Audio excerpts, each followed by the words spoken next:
आचार्य श्री श्री रविशंकर, ये एक बहुत बड़ा नाम है।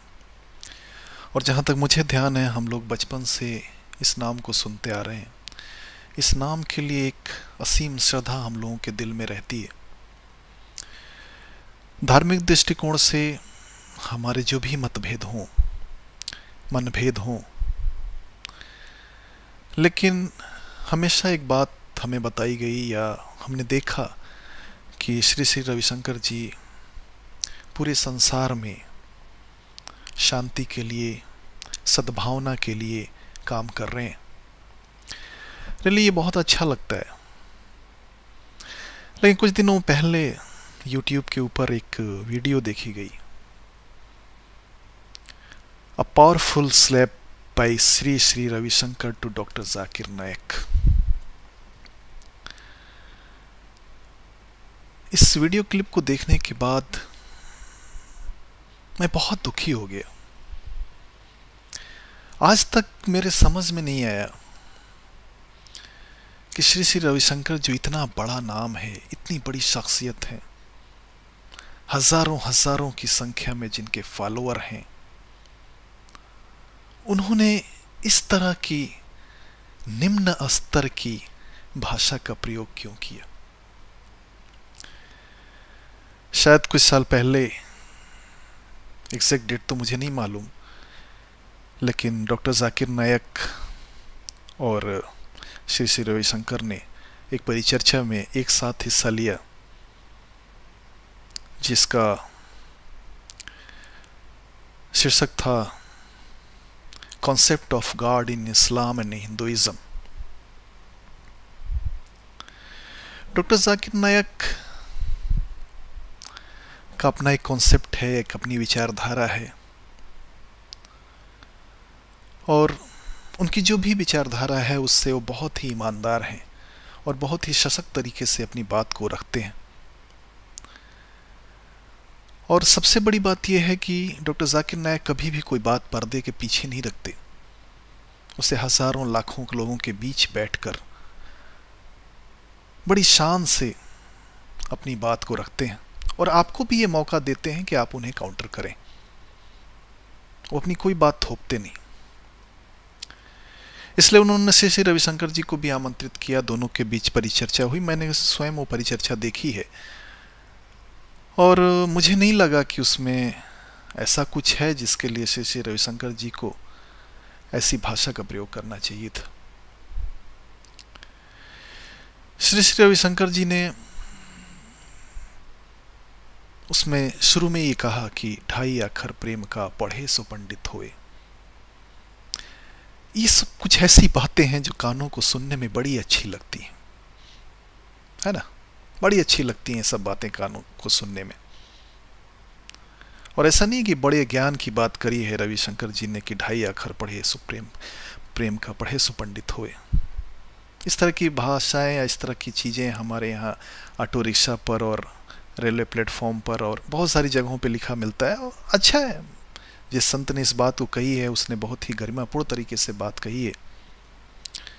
लेकिन अफसोस इस बात का है कि श्री श्री रविशंकर जी को ये तो याद है कि 2.5 अक्षर पढ़े सो प्रेम का सुपंडित होए,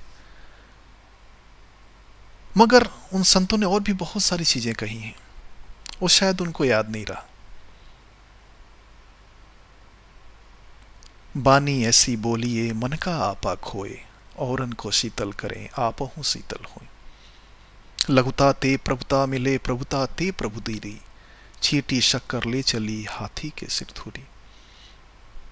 ये सभी बहुत सारी बातें।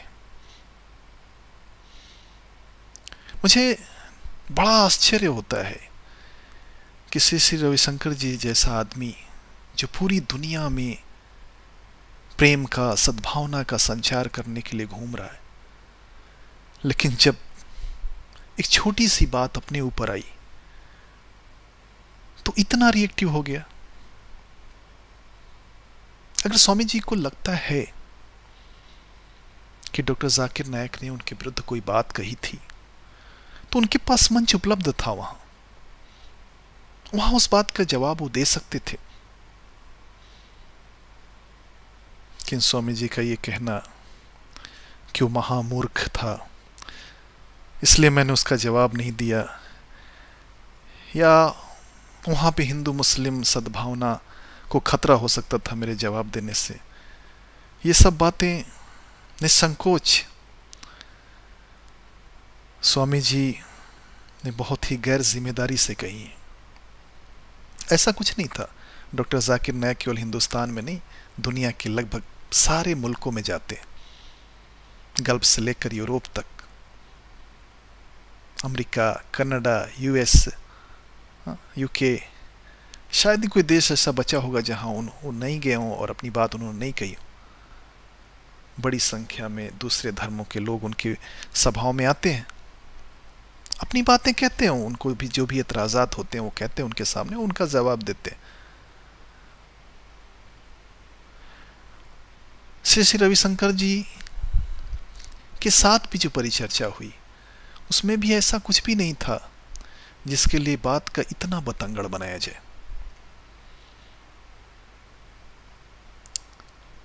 रविशंकर जी ने किताब लिखी जिसके बारे में उस परिचर्चा में उल्लेख हुआ। डॉक्टर जाकिर नायक ने उस किताब की बहुत सारे बिंदुओं को गलत साबित किया क्योंकि वो गलत थी। आप इतने बड़े आदमी हैं और आप इस तरह की गैर जिम्मेदारी की किताब कैसे लिख सकते हैं? उस वीडियो क्लिप में भी श्री रविशंकर जी कह रहे हैं कि मुस्लिम खाने काबा के चारों तरफ घूमते हैं, उसको सम्मान देते हैं, तो सम्मान देना और पूजना तो एक ही है। हो सकता है श्री रविशंकर जी की भाषा में सम्मान और पूजना एक हो, लेकिन मुसलमानों के नज़दीक ऐसा नहीं है। हम अपनी पत्नी का बहुत सम्मान करते हैं लेकिन उसकी पूजा नहीं करते। हम अपने बच्चों का भी सम्मान करते हैं लेकिन उसकी पूजा नहीं करते। सम्मान और पूजा एक कैसे हो सकता है? पूजा तो जो उपास्य है, जो आराध्य है, उसकी की जाती है। सारी चीजें पूजा हो गई। आप इतने बड़े आदमी होकर इस तरह की गैर जिम्मेदाराना और विवेकहीन बात कैसे कह सकते हैं? वाद विवाद अच्छी चीज नहीं है, आपने कहा, सही है, मैं भी इसको एक्सेप्ट करता हूं। तो फिर आपको वहां जाना नहीं चाहिए था।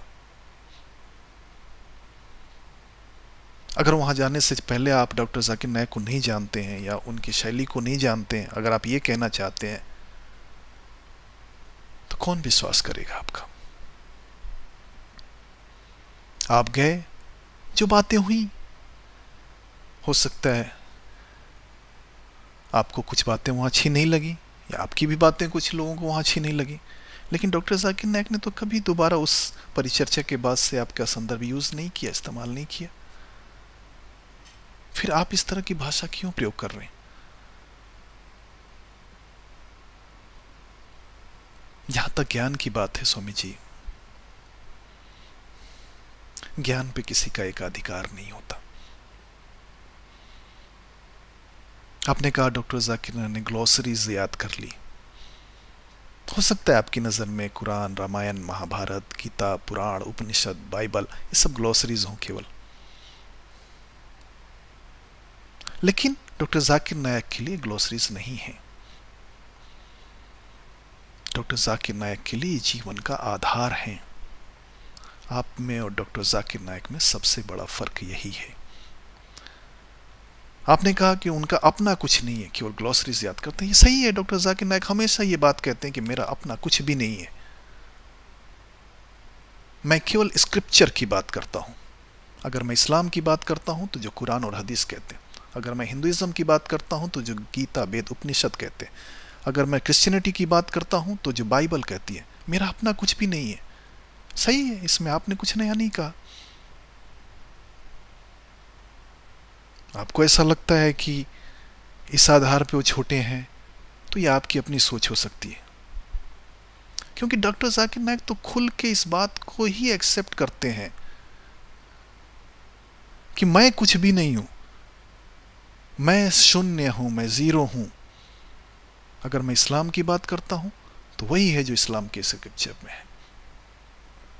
आप में और डॉक्टर जाकिर नायक में सबसे बड़ा फर्क यही है। डॉक्टर जाकिर नायक का पूरा संघर्ष इस बात के लिए है कि लोग ईश्वर के, परमपिता परमेश्वर के, अल्लाह के, खुदा के भक्त बन जाएं, और आपका प्रयास ये है कि लोग आपके भक्त बन जाएं। यही फर्क है सबसे बड़ा। आपने कहा कि मोहम्मद के चाचा शिव के भक्त थे, खाने काबा पहले मंदिर था। आपने इसमें कौन सी नई बात बता दी? इस्लाम तो चीख चीख के यही बात कह रहा है कि प्रोफेट मोहम्मद सल्लल्लाहु अलैहि वसल्लम के आने से पहले पूरे अरब में बुत परस्ती और मूर्ति पूजा का दौर था। खुद उनके अपने चाचा, उनके माँ बाप या दूसरे जो लोग थे, कोई मुस्लिम नहीं थे। यहाँ तक कि प्रोफेट मोहम्मद सल्लल्लाहु अलैहि वसल्लम ने एक बार खुदा से इस बात की परमिशन चाहिए, इजाज़त चाहिए कि अपनी माँ के लिए प्रार्थना करें। ईश्वर ने इसकी अनुमति नहीं दी उन्हें कि नहीं, तुम्हारे माँ बाप ईमान वाले नहीं थे। इस्लाम अंधविश्वास पे नहीं चलता। इस्लाम तर्क और दलील का मजहब है।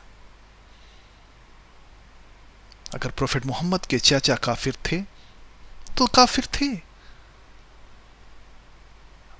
प्रोफेट मोहम्मद ने कभी इस बात को डिफेंड नहीं किया कि मेरे चाचा हैं इसलिए कोई अच्छा होगा, मेरे कोई मामा इसके लिए अच्छा होगा। नहीं, अच्छा वो था जो परमपिता परमेश्वर के ऊपर ईमान लेके आया, फिर वो चाहे कोई भी हो। जो सल्लल्लाहु अलैहि वसल्लम के कई चाचा थे, उसमें कुछ ईमान लाए, कुछ नहीं लाए। जो लाए वो मुस्लिम, जो नहीं लाए वो काफिर, अनबिलीवर। इसमें आपने कौन सी नई बात बता दी? खाने काबा में पूरा खाना काबा मूर्तियों से भरा पड़ा था। इस्लाम इसके लिए तो आया कि उस अंधकार को मिटा के रोशनी को ले आए। आपने इसमें कौन सी नई बात बता दी? अगर प्रोफेट मोहम्मद के आने के बाद भी खाने काबा मंदिर ही रहता तो फिर प्रोफेट मोहम्मद के आने का कोई मतलब नहीं था। इसलिए आधारहीन और तर्कहीन बातों का सहारा न लें स्वामी जी। आपने कहा कि मेरे से वेद की बात करनी चाहिए, मैं कुरान का पढ़ा हुआ नहीं, मुझे कुरान के बारे में क्या पता। आपको कुरान के बारे में पता नहीं और कुरान और वेद के ऊपर आपने पूरी किताब लिख दी।